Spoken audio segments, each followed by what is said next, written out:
டேய், ஏன்டா என்னை சோதிக்கிற? ரோட்ல ஒரு சின்ன முள்ளு, அதை நசிக்கொள்ளாம நீ போய் முள்ள சொரிய பஞ்சராய் நின்றுக்கிட்ட. ஒரு நாளைக்கு 100 ரூபாய்க்கு சேர்த்து ஓட்டிட்டா ஏதாவது ஒரு கேபிளை கட் பண்ணி விட்டு 100க்கு 200 செலவு வச்சு விட்டுற.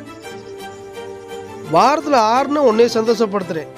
அந்த ஒரு நாள் நான் சந்தோஷமா இருக்கிறதுக்கு ஒரு கோட்டர் அடிச்சுட்டு நிம்மதியாக சாப்பிட்டு வீட்டில் தூங்குறேன். காலையில எழுந்திரிச்சு ஸ்டார்ட் பண்ணால் ஸ்டார்ட் ஆக மாட்டேற.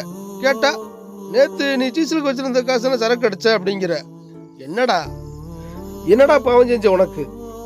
உன்னை விட்டு எனக்கு வேற யாரா இருக்கா? போடா.